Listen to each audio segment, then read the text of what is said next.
Ask the editors at Automobile Magazine what car it is they would love to own, the must-have car. That car, in most cases, is a Porsche 911. But what would it be like to live with a 911? Really live with it on a daily basis as if it was your only car? Well, we decided to try it out. We gave ourselves exactly 24 hours to see how much stuff we could do with it and how much stuff we can jam into it. It's 9/11, Saturday morning. Let's head to Matt Tierney and his daughter Ruby as they head to Ruby's riding lessons at a local stable. What do you think of this car? I think it's a really cool car. My daughter Ruby has been taking riding lessons for the last few months, and we thought it would be a good idea to see how she fits in the back seat and all of her stuff could fit in the front. Can it go as fast as a cheetah? It can go almost 200 miles an hour. Certainly this would be a fantastic car to own because it's a great driving car, but if you have kids, you need to be able to accommodate everything that goes with that. Want to go 190? No. Yeah, I think Mom would kill me, and I would get fired. It's a lot more usable than I thought it would be. The back seat, legroom wasn't really a problem for her certainly, and even I sat in the back of that car and I was surprised how comfortable it was. You know, it's certainly not going to replace our minivan, but it is a car that could function as an everyday car. It would do 95% of the things I needed to do.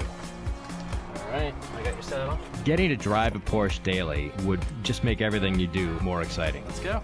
There would be no more boring commute. Makes you feel good driving it. I probably am as avid about flower gardening as I am about cars. So I find my vehicle frequently packed with flowers.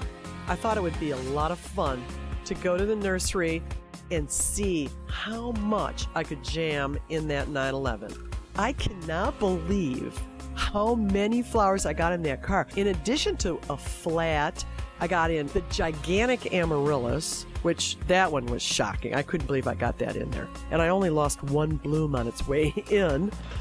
I'm getting more.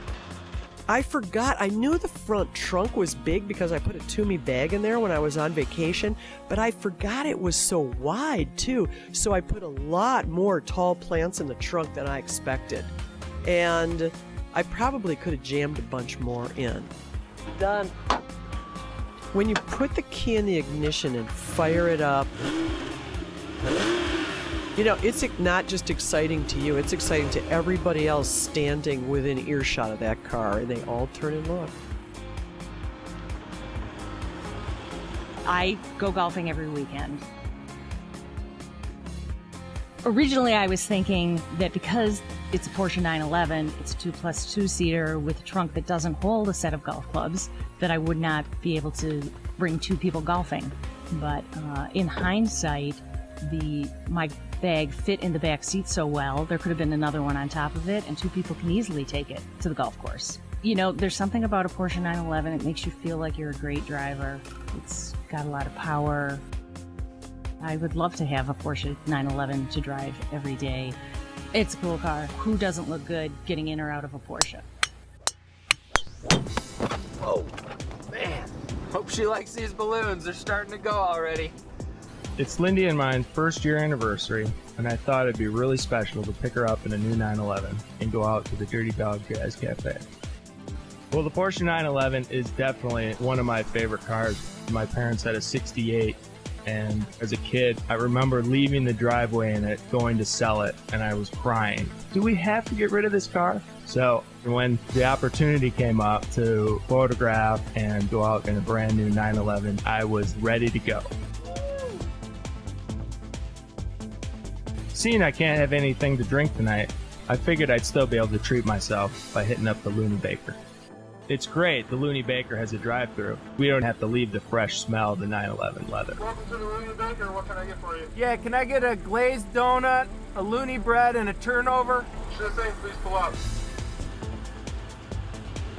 I observe the Jewish Sabbath, which ends in Michigan at around 10 p.m. during the summer, at which point the only choices for night activity are really the supermarket or the clubs. So, supermarket it is.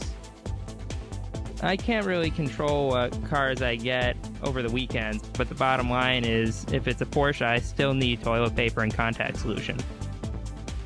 The Porsche did surprisingly well. The boot's pretty deep, but I wouldn't put eggs in there because it actually got pretty warm in there, and I think that's because of the brakes and cooling goes through there. I didn't want my eggs boiled before I got home. So, had to take the car over to my colleague Eric Pingwall, and the car collected quite a bit of dirt. I didn't want him to think I was a slob, so decided to wash the car.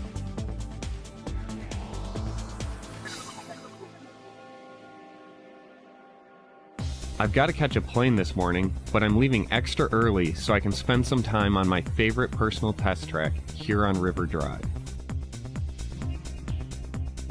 It's a great road with gentle curves in it. It's nothing dramatic, nothing challenging, but it's absolutely perfect for just taking a relaxed yet spirited drive. Not pushing the cars to the limit, but really enjoying it and being able to feel the steering, the responsiveness in the powertrain, the transmission. It would be incredible to own a 911. To escape from the office out to your favorite road anytime you want. And know that you've got the perfect tool to do it. I love the steering of the 911. I just love how direct that connection is between the road and your fingertips. Hitting the highway in a 911 isn't a bad thing. Heading down the suburban streets isn't a bad thing. Fighting airport traffic and pulling up to the curb in that big mess, it's not a bad thing. Pretty much every mile in a 911 is enjoyable. The only downside of driving this 911 to the airport is that when I return, I know it's not going to be here waiting for me.